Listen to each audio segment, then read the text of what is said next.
paz do Senhor a todos, amém? Vamos então começar a estudar o livro de Jó. Nós vamos fazer um estudo de fora para dentro hoje, né? Vamos observar o contexto histórico, vamos observar quem era Jó, quais características são atribuídas a ele e as especificidades do livro de Jó. Por que esse livro é tão enriquecedor? Por que esse livro é tão bonito e tão difícil e tão intenso? Né? Nós vamos entender características textuais desse livro. Nós vamos entender ele como um gênero textual, mas acima de tudo como uma palavra inspirada por Deus. Eu gosto muito de começar a analisar aquilo que Deus tem através da escola bíblica pelo texto da leitura bíblica em classe, né? Então nós vamos primeiro dar uma olhada por que essa leitura bíblica foi escolhida. Vamos entender qual relação isso tem com a nossa proposta de hoje, aprender mais sobre o livro de Jó. E entender quem é que foi esse homem, Jó, para depois, nas próximas lições, nos aprofundarmos mais acerca dele e da sua vivência com Deus. Muito bem, leitura bíblica em classe, 2 Timóteo, capítulo 3, diz assim: toda a escritura divinamente inspirada é proveitosa para, vamos ver, ensinar, redarguir, corrigir, instruir em justiça. Quem é que escreveu isso? Quem escreveu isso foi Paulo. Ele escreve uma carta direcionada a Timóteo. E no contexto em que ele estava escrevendo isso, ele estava explicando para Timóteo que haveria tempos em que a humanidade estaria tão corrompida que seria difícil pregar o evangelho. Mas ainda assim, Timóteo tinha uma bagagem. A bagagem era conhecer a Cristo, as escrituras sagradas, desde sua meninice. E aí Paulo vai dizer, essa escritura é poderosíssima. É poderosíssima porque ela não foi inspirada por homens. Ela foi divinamente inspirada. O livro de Jó não está na Bíblia por acaso. Foi divinamente inspirado por Deus, para que alguém registrasse o sofrimento, a vivência, aquilo que aconteceu com Jó, porque Deus tinha, através dessa história, através deste homem, algo a fazer conosco. Ele precisava nos ensinar. Ele precisava nos dar argumentos para redarguir. Você sabe o que é redarguir? Redarguir é responder aquilo que foi dito. Replicar a uma tese. Argumentar.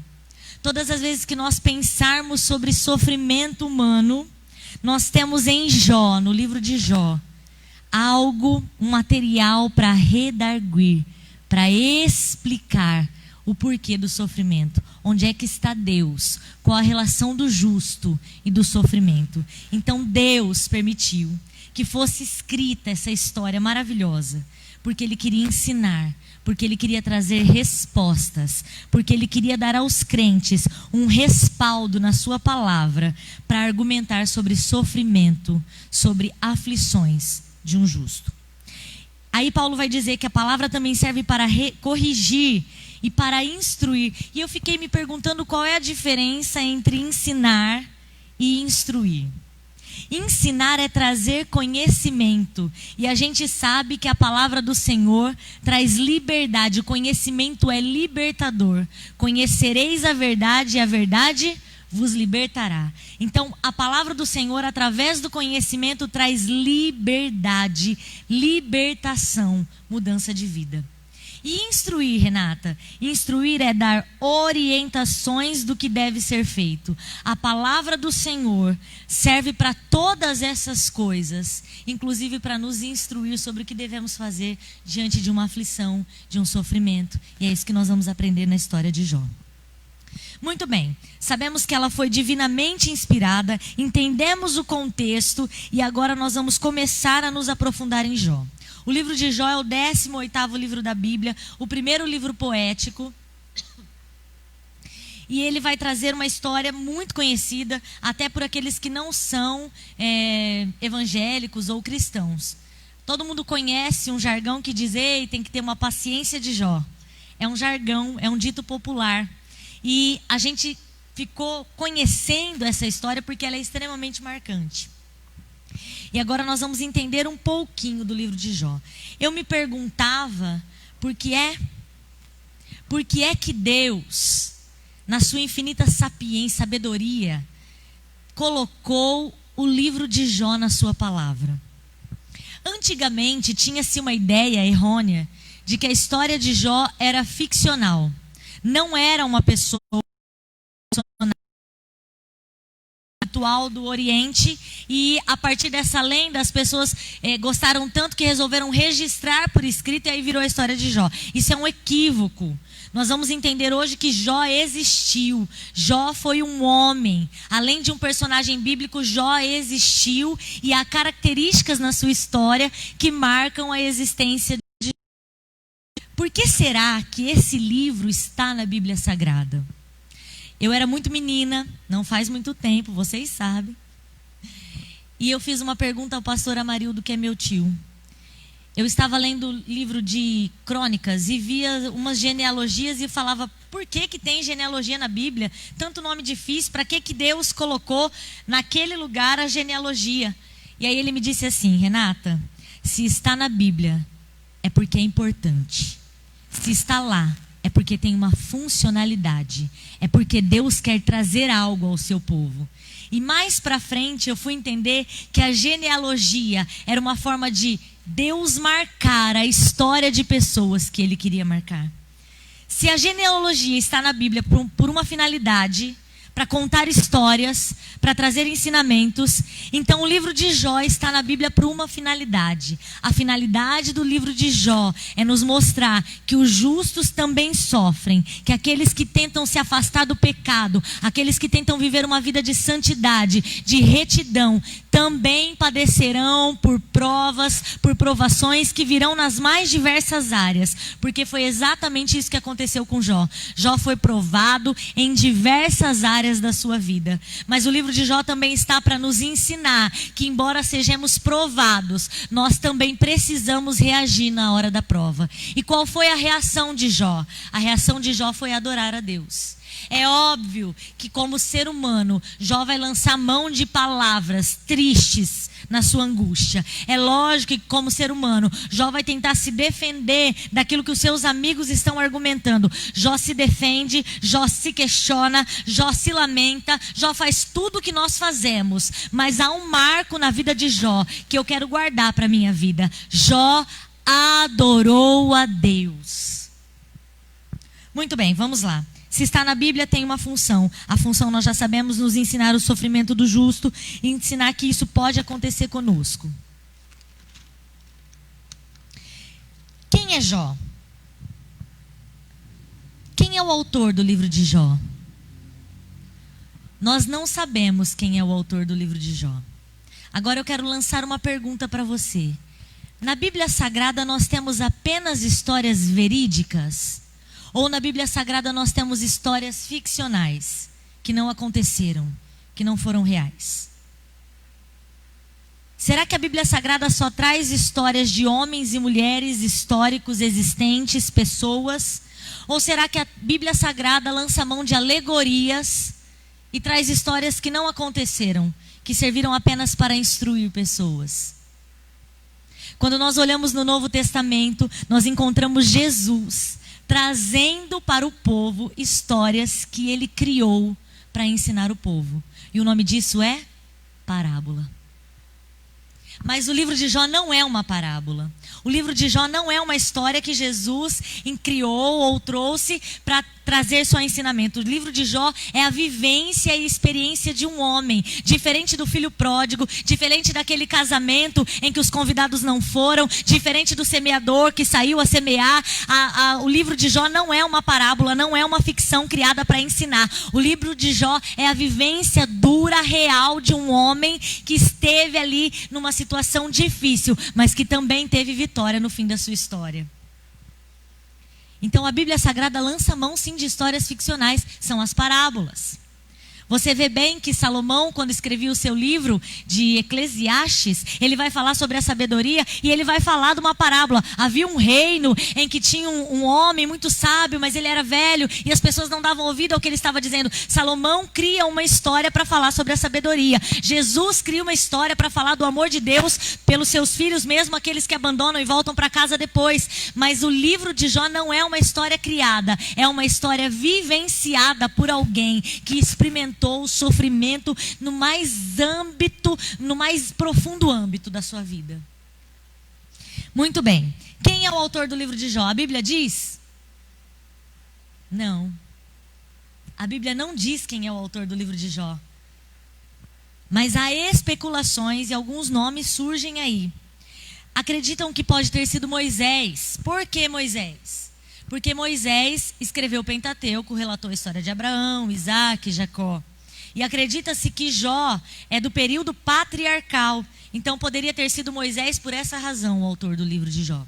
Acreditam que pela estrutura da linguagem poderia ter sido Salomão. O livro se parece com o Eclesiastes, com Provérbios, a estrutura do texto, o jeitinho do texto. Acreditam que pode ser Isaías, o profeta, ou Ezequias, até mesmo Esdras. Esdras, de quem suspeitam também ser talvez o Salmo 119, mas também não sabemos. Há suspeitas de que possa ser Eliú, um dos amigos, porque era testemunha ocular do que estava acontecendo com Jó. Mas a Bíblia não nos diz quem é o autor do livro de Jó. Quando eu digo o autor, eu digo o autor humano, o homem que Deus usou e inspirou para escrever. Mas nós sabemos que o autor do livro de Jó é o Espírito Santo. E nada do que o Espírito Santo escreve, como disse o pastor Amarildo para mim um dia, é por acaso. Há uma finalidade. Muito bem, nós já sabemos que ele existiu. Agora nós vamos entrar em relatos que comprovem a existência de Jó. Jó existiu? Existiu. Então prova pela Bíblia. Vamos pela Bíblia provar que Jó existiu. Há 2 relatos da existência de Jó. Um relato em Ezequiel, profeta das revelações. E há um relato em Tiago, irmão de Jesus, no Novo Testamento. Então nós temos 2 provas cabais de que Jó existiu. E onde elas estão? Na própria Bíblia, no Velho e no Novo Testamento. E Deus lá faz as coisas por acaso, irmãos? É para relatar que essa história era importante e que hoje eu e você aqui, muitos anos depois da vida de Jó, nós estaríamos estudando o caráter, a essência e a vida desse homem. Então Deus deixou registrado em 2 lugares, para ninguém ter dúvida de que Jó não é uma parábola, Jó existiu. E vamos ao primeiro relato, que está em Ezequiel capítulo 14, versículo 14, leitura bíblica em classe. Ainda que estivessem no meio dela 3 homens, Noé, Daniel e Jó. Eles, pela sua justiça, livrariam apenas a sua alma, diz o Senhor Jeová. E nós temos um contexto interessante para que Deus diga isso. Deus está falando claramente com o profeta Ezequiel no capítulo 14.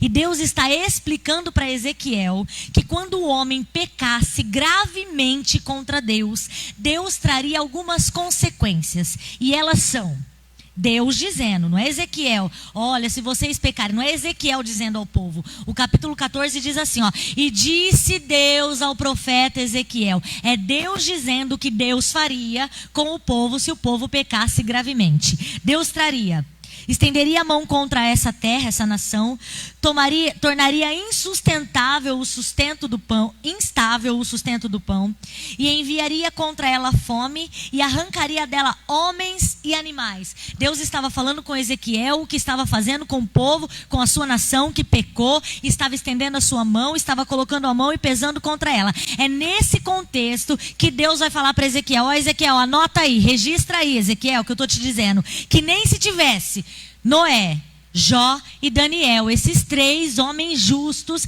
e fiéis diante de mim, Ezequiel, eu só guardaria a alma deles, nem a dos seus filhos.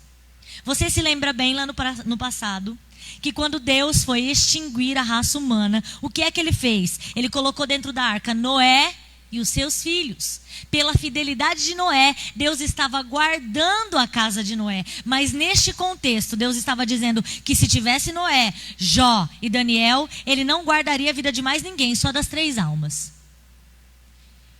E por que é que Deus quis relatar o nome desses 3 homens? E por que é que esse nome aparece relacionado ao nome de Jó? Por que que a essência desses 3 homens fez Deus relatar no livro de Ezequiel que guardaria a alma deles se ele pesasse a mão contra uma nação? O que é que isso nos ensina? Qual é a aplicabilidade para mim e para você? E aí eu fui tentar entender o que Deus queria dizer quando ele guardaria a alma de Jó, de Daniel e de Noé. O que é que eu aprendo com esses homens? Eu aprendo a ouvir a Deus. Se eu quero agradar a Deus, se eu quero ter um caráter que agrade a Deus, como esses homens agradaram, eu preciso aprender a ouvir a Deus. Por que que você está dizendo isso? Ora, vamos relembrar rapidinho a história de Noé. Deus falou com Noé poucas vezes.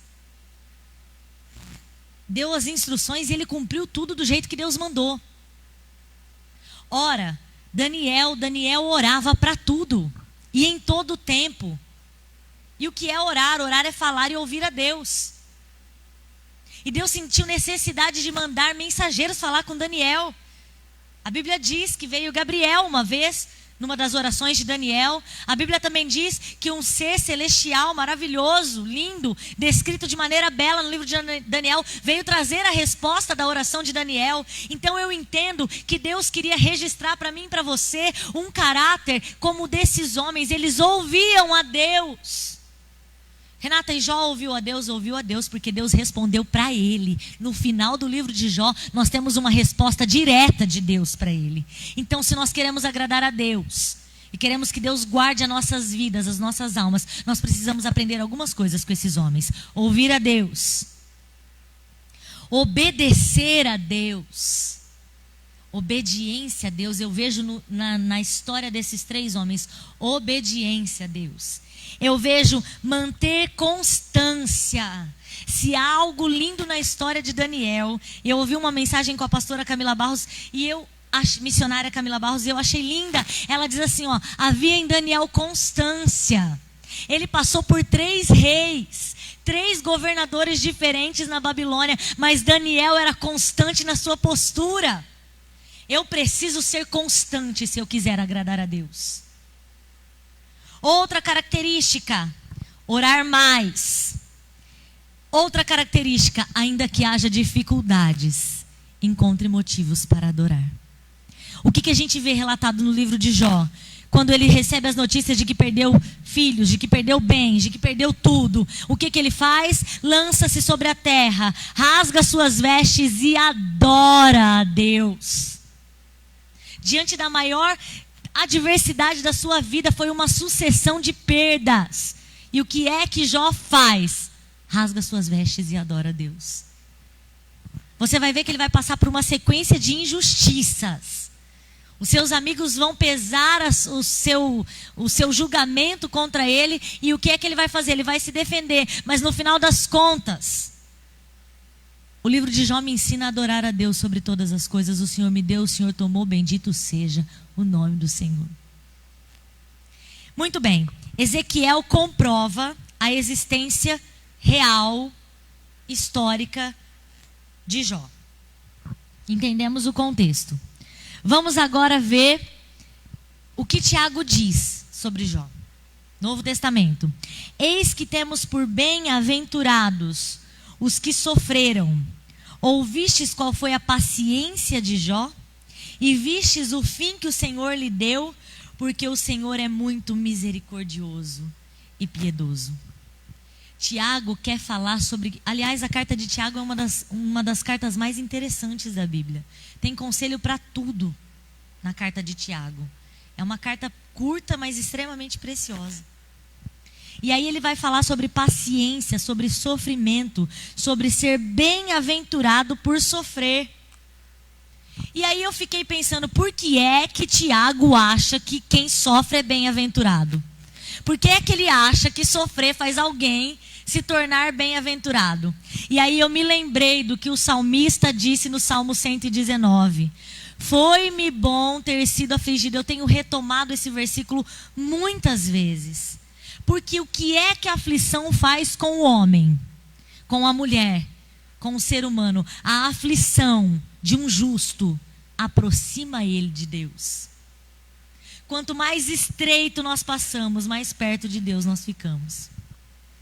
Quando a gente está numa luta, o que é que a gente faz? A gente ora, a gente jejua, a gente busca. É tão clichê dizer isso, mas é verdade. É o que acontece conosco. Quanto mais afligido, mais nós sentimos necessidade de nos aninhar na presença de Deus, de nos colocar debaixo da graça de Deus, de estar próximo de Deus. É por isso que o salmista diz, foi bom, porque por causa da aflição eu fui ler, eu fui entender, eu fui te conhecer, Deus. Sabe o que acontece com Jó? Embora Jó seja justo, temente, ele procurava se afastar do mal, embora ele fosse tudo isso, a Bíblia diz que ele vai falar com a sua palavra, eu te conhecia de ouvir, mas depois de toda essa aflição e da sua resposta, hoje eu sei de verdade quem o Senhor é. As nossas aflições vão nos aproximar de Deus, de tal maneira que vamos fazer o que falou o profeta Oséias. Conheçamos e prossigamos em conhecer. Eu tenho batido muito nisso. Conhecer a Deus é um processo contínuo. Imagine você que Daniel viveu muitos anos, orou muitos anos, mas Deus foi lhe dando experiências novas. Você vai vendo experiências, revelações. Relacionamento com Deus é isso. Experiências, revelações, mudanças, testemunhos, batalhas e vitórias. É isso que é relacionamento com Deus. E Jó, embora fosse justo aos olhos do Senhor, precisou vivenciar um processo de dor para conhecer Deus na sua maioridade, naquilo que Deus é extremo, absoluto. E pensa que ele conheceu Deus? Não, porque Deus é infinito. E eu ouvi o pastor Hernandes Dias Lopes dizendo algo interessante. O que é que nós vamos fazer na eternidade? Nós vamos passar eternamente conhecendo esse Deus que não tem fim. O que você conhecia de Deus há 10 anos atrás era pouco. Hoje você está se aproximando mais e conhecendo mais. Por que é que a escola bíblica existe há tantos anos? Porque, embora ela trate de temas, como já foi tratado o livro de Jó outras vezes, anos atrás, quando você vai se aprofundando, você vai conhecendo mais a Deus. E Deus não está na superfície só das coisas, está na profundidade delas. E é isso que o livro de Jó vai trazer como ensinamento para nós. As nossas aflições nos ensinam quem é o nosso Deus. As nossas aflições nos permitem vivenciar toda a nossa fragilidade humana e reconhecer toda a soberania de Deus. São dois patamares extremamente diferentes. Nós somos da terra, do raso. Deus é do alto, é do céu. Nós somos daqui. Deus é da imensidão, do infinito, do espaço. Ele sustenta todas as coisas. E todas as coisas vieram a existir pelo poder da sua palavra. Muito bem. Já sabemos que Jó existiu. Já sabemos que Jó foi mencionado no Velho e no Novo Testamento.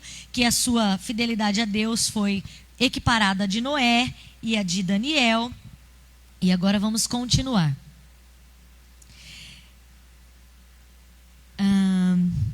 Vamos entender então. Não sabemos quem é o autor do livro de Jó. E agora nós vamos... Ele já existiu, nós já sabemos. Agora nós vamos falar um pouco da terra em que Jó morava. Jó morava na cidade de Uz. Essa cidade é uma cidade que existiu. Depois veio a ser as terras de Edom. A cidade de Uz é mencionada no livro de Jeremias, no capítulo 4, no versículo 21, no 25 e no 20. Essa cidade é mais para o lado árabe do que para o lado judeu. Mesmo porque na época em que Jó existiu, não existia ainda Israel, não existia Jerusalém, o povo de Deus ainda não tinha conquistado a terra prometida. Ele é anterior a isso, ele é do período patriarcal. E o que é o período patriarcal? É quando eu tenho um pai responsável por uma grande família, e esse pai é respeitado, esse pai é um líder espiritual, é um líder em todas as áreas, que foi o que aconteceu com Abraão, com Isaac e com Jacó. Ainda não havia uma ideia de nação, ainda não tinha um povo do Senhor no sentido de uma grande quantidade de pessoas, de muitas famílias. O período patriarcal fala disso, desse relacionamento entre Deus e Abraão e a sua genealogia, os seus filhos Isaac e Jacó. Depois de Jacó, nós vamos ver que o povo do Senhor cresceu, expandiu, foi lá para o Egito, enfim. E depois eles vão sair e vão formar uma nação, que é a nação de Israel. Então o período patriarcal é o período em que Jó viveu. Ele é contemporâneo a esse período. Nós sabemos em exato se ele viveu na época de Abraão, de Isaac ou de Jacó, não sabemos. Se ele é um pouco anterior, alguns teólogos dizem que ele é um pouco anterior a Abraão. Ele veio antes de Abraão. E quais são as marcas dessa... Por que a gente olha e diz isso? Por que os teólogos olham e dizem que Jó é do período patriarcal? Tem respaldo bíblico para isso. E o respaldo está no próprio livro de Jó. A Bíblia vai dizer, logo no primeiro capítulo, que Jó oferecia sacrifício pelos seus filhos. Sabe o que ele fazia? Ele não sabia se os filhos tinham pecado ou não. Os filhos dele viviam em festas. A Bíblia diz que cada dia eles iam na casa de um fazer um banquete. Imagina que crente já gosta de comer, né? Crente rico, então, devia ter churrasco todo dia, irmãos. E aí o que acontece? Eles são em 10 filhos, 7 homens, 3 meninas. E cada dia eles iam na casa de um. E Jó não sabia se lá tinha saído alguma coisa que desagradava a Deus. O que é que ele faz, então? Ele queima holocausto, ele queima sacrifícios a Deus constantemente pelos seus filhos. Jó age como um sacerdote. Ainda não havia a lei mosaica sobre sacerdócio, sobre a tribo de Levi. Ainda não havia essa lei. Então Jó fazia os sacrifícios pelos filhos e ele era o sacerdote da casa. Ele oferecia holocaustos a Deus. Isso é uma marca de que ele antecedeu, ele é do período patriarcal, em que o pai, em que o líder da família fazia essa oferta a Deus. Outra marca, quando Jó vai ter tudo restituído no último capítulo do seu livro, no capítulo 42, vai dizer que ele tinha filhos e filhas e que essas eram cordeiras de seus irmãos. Quando vem a lei de Moisés, isso não é permitido na lei de Moisés. Na lei de Moisés, registrado em Números, os homens eram dono da herança. Era bom ser filha de Jó, né, irmãos? Pensa num homem rico que dividiu a herança com os filhos. Era melhor ser filha de Jó, né? E aí, isso acontece no período patriarcal, antes das orientações dadas por Deus a Moisés. Então são esses indícios que dizem que Jó é do período patriarcal. Outra coisa, uma palavra que aparece lá em hebraico, que é, deixa eu falar ela em hebraico para falar direitinho, né? Kesitá, que faz referência a dinheiro. Essa palavra só vai aparecer no livro de Jó, em Gênesis e em Josué. Então, são esses indícios que os teólogos usam para dizer que Jó é do período patriarcal. Todas as coisas que ele faz. E aí, deixa eu falar rapidinho sobre sacerdócio, porque isso chamou minha atenção enquanto eu participava da aula da CPAD. O que é que um sacerdote faz? Um sacerdote representa o povo diante de Deus. Um sacerdote leva a Deus os pedidos, os pecados do povo. Jó era o sacerdote da sua casa. Jó era responsável pela vida espiritual da sua casa. E algo chamou a minha atenção durante a aula que eu assistia da CPAD. Homens de Deus, e essa é a primeira vez que eu falo para vocês, né? A gente sempre fala com as meninas, então vocês estão me vendo um pouco mais séria hoje, né, meninas? Se fosse só nós, já estava contando um caos da Ana Rafaela, né? Mas eu tive que adaptar aqui o discurso para os meninos. E essa parte é para vocês.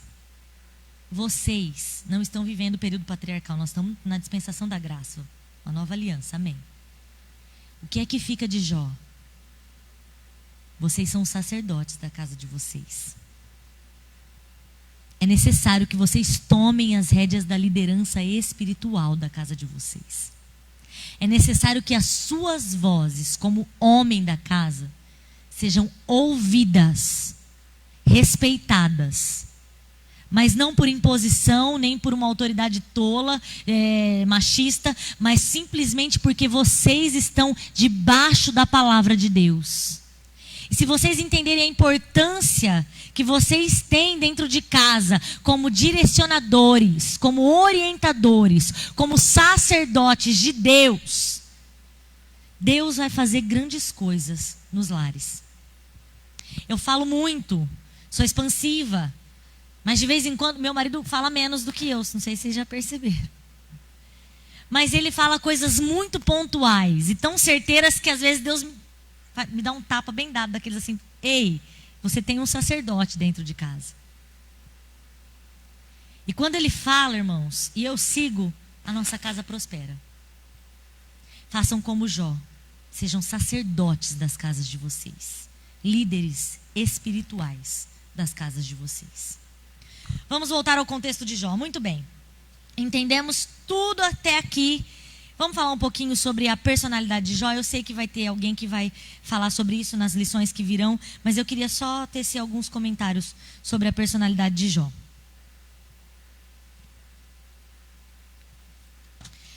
Quem é que fala de Jó?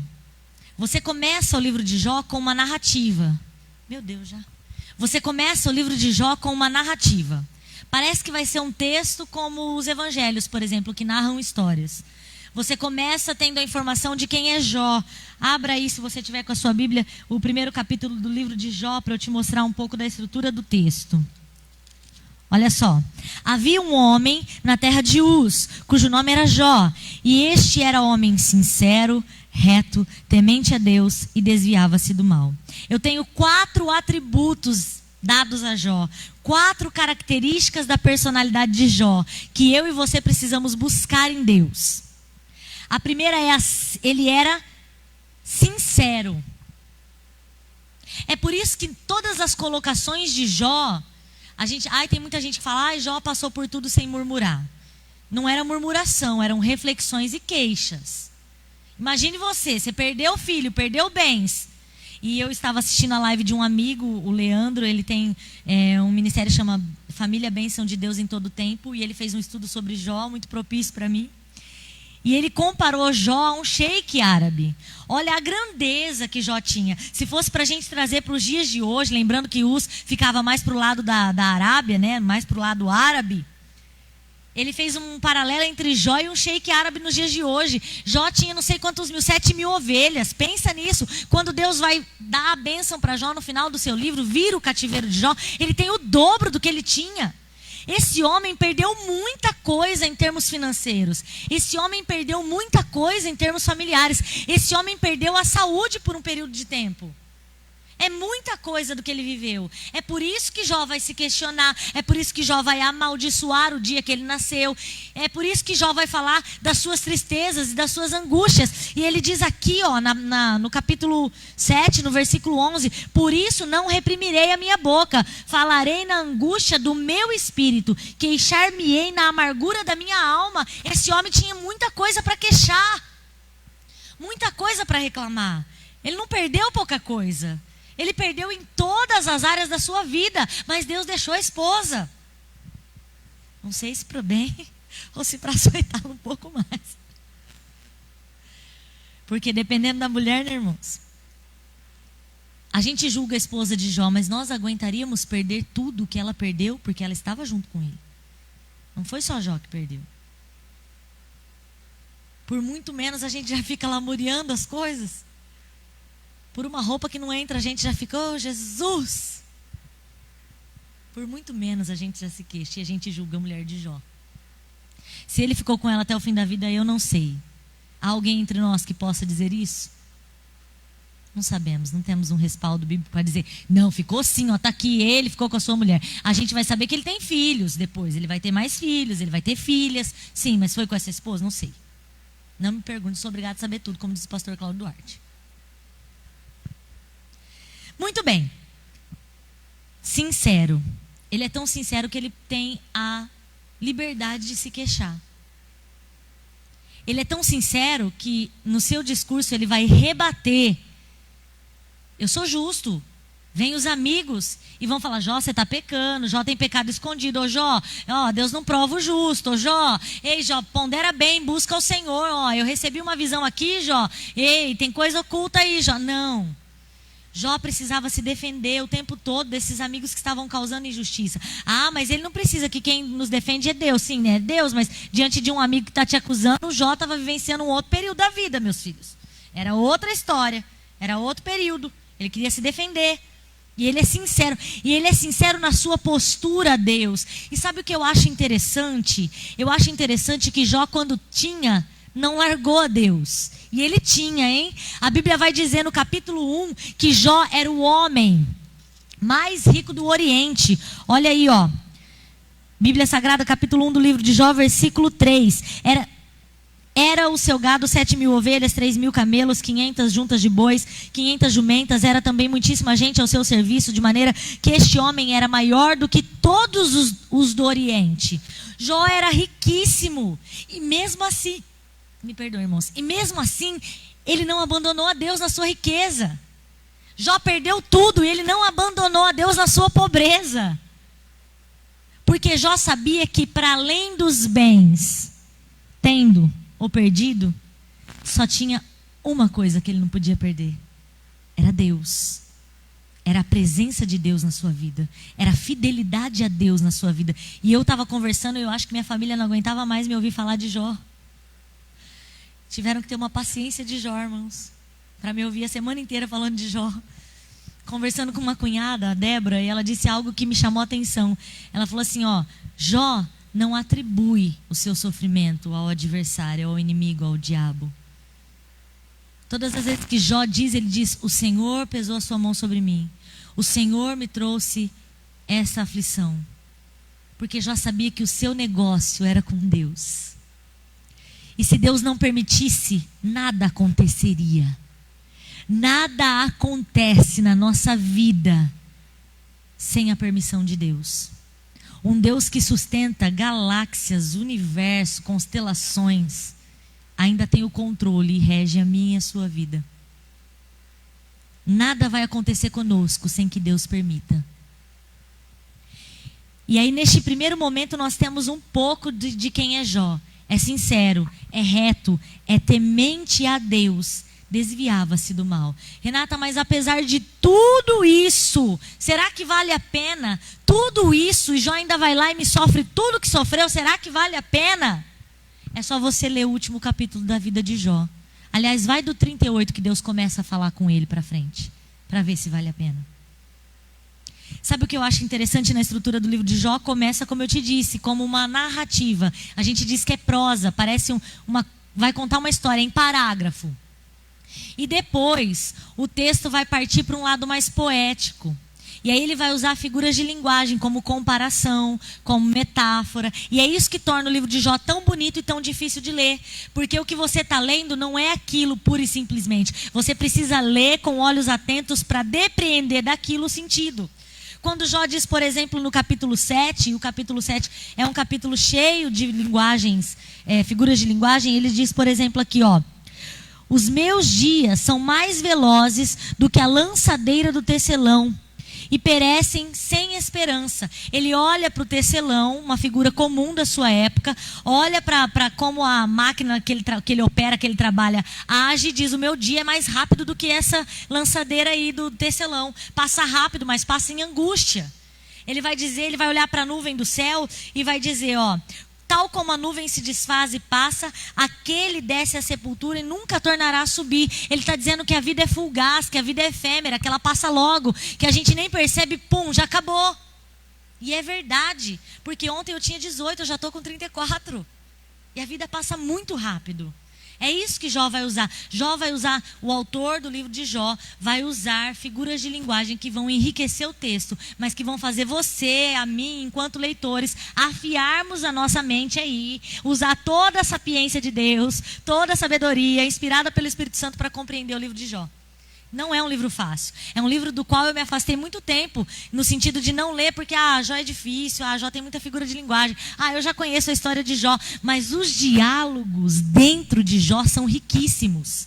A Bíblia vai trazer o relato dos diálogos do amigo, a defesa de Jó, o outro amigo, a defesa de Jó. E vai uma sucessão de diálogos e de defesa. Um acusando, um defendendo, um acusando, um defendendo. 4 amigos vêm, 4 amigos falam. Jó vai falando em torno de todos eles. E no final das contas, quando o homem já disse tudo que tinha para dizer, Deus vai lá e vai falar com Jó.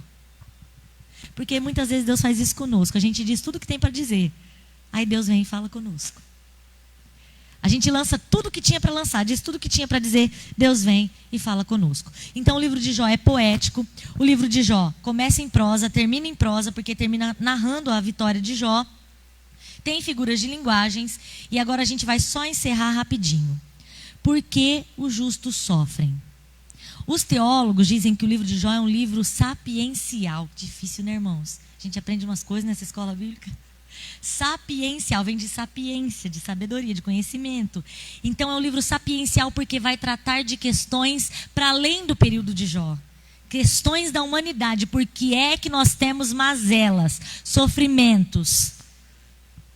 Por que é que o justo, como Jó, tão reto, sofre? E aí, só para você fechar o entendimento. Esse questionamento não foi feito só por Jó. Ele foi feito por Asaf. Você se lembra de Asaf no Salmo 73? Em que ele olha para o ímpio está prosperando e ele é justo, ele é sacerdote da casa do Senhor, ele é levita, ele é um adorador a Deus, ele participou de grandes feitos de Israel, ele estava lá na abertura do templo, ele estava lá, ele seguiu a Davi, ele participou de grandes momentos e ele está sofrendo e olhando o justo e o injusto, o ímpio, e o ímpio está prosperando. Mas deixa eu te dizer uma coisa, nem toda prosperidade é sinal da aprovação de Deus. E nem todo sofrimento é pecado. Se fica algo para nós aqui nessa manhã, nem toda prosperidade é sinal da aprovação de Deus. Existem pessoas que são prósperas porque eles trabalham para isso, têm algum dom específico, como um conhecimento em uma determinada área, se esforçam, se destacam. Existem pessoas que usam de meio ilícito para serem prósperos. Então nem toda prosperidade é de Deus. E nem todo sofrimento é pecado. É isso que o livro de Jó vai trazer. Você pode não estar no pecado, mas estar sendo afligido. E essa aflição vai produzir em você algo. Esse algo é a aproximação de Deus. Conhecimento de quem é Deus no tempo da sua aflição. Em suma é isso. Então o livro de Jó vai propor questionamentos sobre sofrimento, sobre aflições. E deixa eu te dizer uma coisa. Desde que a terra foi corrompida pelo pecado, praticado pelo homem com a ação do inimigo, tudo vai acontecer para o justo e para o injusto. Já está dizendo lá no livro de Salomão. O sol nasce para o justo e para o injusto. A chuva dá na terra de quem é bom e de quem é mau. Quem está debaixo dessa terra aqui, quem está debaixo do sol, vai passar por dias de aflição e dias de alegria. Isso para quem é crente e para quem não é crente. Aí vai falar sobre o que Satanás fala para Deus. Eu já estou concluindo, pastor. Satanás fala para Deus o seguinte: sabe por que Jó te serve? Porque você deu tudo para ele. Tira de Jó tudo que ele tem para ver se ele ainda continua te servindo. Esse é um diálogo, né? A gente está parafraseando o que Deus e o adversário falaram, e o diabo falaram. E aí há uma questão aqui: existe bondade desinteressada? Jó prova que sim. Porque quando ele tinha, adorava a Deus, oferecia holocausto. Quando ele não tinha, rasgou a roupa, adorou a Deus e continuou fiel. E aí, na aula da CPAD diz algo interessante, eu vou encerrar com isso. 9h15? Tá. A aula da CPAD diz algo interessante sobre louvor e adoração. E eu achei tão lindo que eu preciso compartilhar com vocês. A gente louva pelos feitos e adora por quem Deus é. Quando você olha a praia, e não há nada que me deixe mais assim extasiada do que ver o mar. Eu falei isso para as meninas já. Eu olho para o mar e eu vejo Deus. Pensa num negócio lindo, profundo. E agora a ciência descobriu que nos oceanos, lá embaixo deles debaixo de camadas de rochas, existem bolsões de água doce. Quem é que escondeu aquela água doce lá, irmãos? Quem é que guardou debaixo de tanta água salgada, na profundidade dos oceanos, bolsões de água doce? aquele que conversou com Jó um dia e disse assim: ô Jó, vem cá. Onde é que você estava quando eu criei todas as coisas, Jó? Que você está me fazendo um monte de pergunta. Ô Jó, vem cá. Onde é que você estava quando eu medi as coisas? Diâmetro, largura, espessura. Onde é que você estava, Jó? Que você vem me perguntar um monte de coisa. Nós louvamos a Deus pelas coisas lindas que Ele fez. E quando você olha para o irmão do lado, você pode louvar a Deus pela vida dele. Dá uma olhadinha aí. Nós estamos tudo de máscara, mas dá uma olhadinha para o seu irmão aí do lado. Se você não achar ninguém bonito, você olha para cá. Que hoje eu vim até de amarelo, irmãos. Para destacar o negócio. Para lembrar que o Senhor é o sol das joias, irmã. Vestindo a Bíblia. Vim até de amarelo. Quando você não tiver motivações internas para adorar, então você olha para as coisas que Deus fez. E eu ouvi essa palavra do pastor Hernandes Dias Lopes, e ele traz muitos conhecimentos científicos que vão falando da grandeza de Deus, da quantidade de estrelas, da profundidade. Ele disse uma coisa interessante: vai na praia, ô Jesus, me leva lá, né? Vai na praia, pega com a sua mão um pouquinho de areia, traz para casa e separa grão por grão, para você ver se dá conta de fazer isso. Imagine você que o seu Deus sabe quantos grãos tem em cada praia. Imagine você que o seu Deus sabe a quantidade de fios de cabelo. E quando eles não estão mais lá também, né, irmãos? E não ocorreram por acaso, foi permissão de Deus.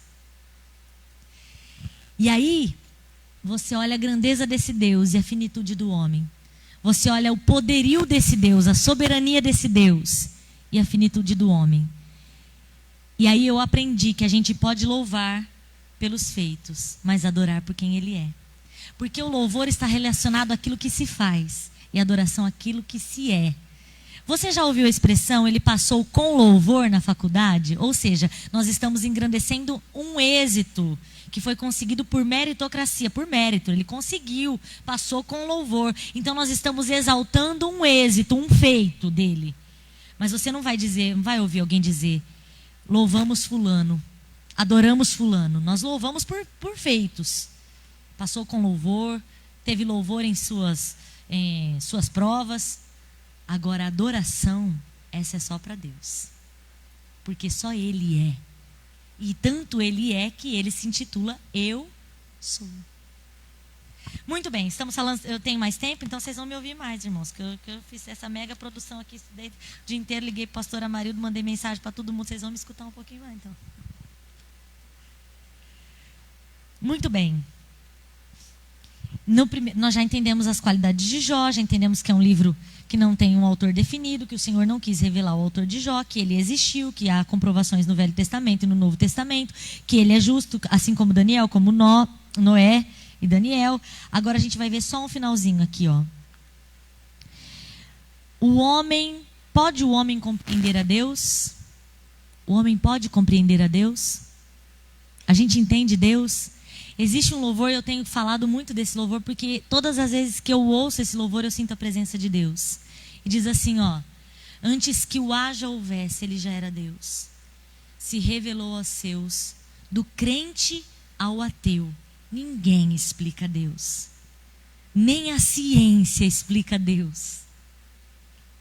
Ninguém explica Deus. A teologia traz respaldo, ela é importante, a gente estuda a palavra. A gente não pode olhar a teologia com um olhar de inimizade às escrituras, não, pelo contrário. Ela traz contextos históricos para que a gente compreenda o que foi dito, mas nem a teologia dá conta de explicar quem é Deus. Mas todos os dias a gente se levanta e tenta aprender um pouquinho sobre o nosso Pai, né? Todos os dias a gente tenta se aproximar um pouquinho dele e saber um pouquinho mais sobre ele. E Ele, na sua infinita misericórdia, se revela a nós. E eu acho tão lindo porque nós estivemos lá em Fernando e a palavra era sobre buscar a Deus. E eu acho tão lindo que Deus nos deixou uma palavra dizendo: aquele que busca, encontra. Aquele que busca, encontra. E há um exemplo, eu até preguei isso em Fernando, o Rafa estava lá junto conosco, de um rei que buscou a Deus. E enquanto ele buscou a Deus, deu tudo certo. Quando ele para de buscar a Deus e busca o recurso dos homens, ele morre doente, que é o rei Asa. Enquanto ele buscava. E é tão interessante, eu estou evocando essa mensagem aqui, trazendo ela de volta, porque ela marcou a minha vida. É tão interessante que aparece 8 vezes, em 3 capítulos relacionados à vida de Asa, aparece a palavra buscou ao Senhor, busquemos ao Senhor, vamos buscar a Deus. Buscamos. A última vez que aparece diz, e Asa não buscou a Deus, antes buscou aos médicos e morreu enfermo de uma doença gravíssima dos pés. O que é que o livro de Jó me traz? Nessas poucas palavras, eu vou sintetizar para encerrar. Ele está na Bíblia Sagrada para nos ensinar a adorarmos, mesmo quando a adversidade vier. Ele está na Bíblia Sagrada para nos instruir como proceder no tempo da angústia. Ele está na Bíblia Sagrada porque ele vem para redarguir, para dar respostas a questões humanas como o sofrimento do justo e o sofrimento na terra. Ele está na Bíblia Sagrada, como disse Paulo, para corrigir-nos com relação a algumas posturas que nós temos de pensar em julgar o outro. E é isso que nós vamos ver no decorrer das lições bíblicas. Nós vamos ver tudo isso que Paulo falou para Timóteo.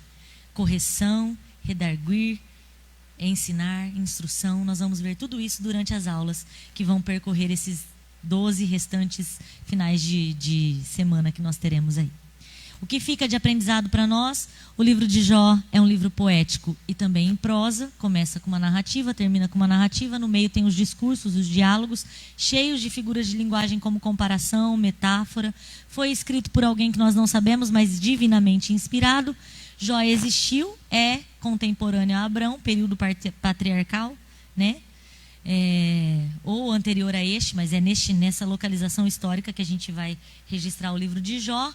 E o livro de Jó traz ensinamentos preciosos para a vida cristã que nós vamos aprender no decorrer desses ensinamentos. Eu agradeço a Deus por essa rica oportunidade. Deus abençoe, irmãos.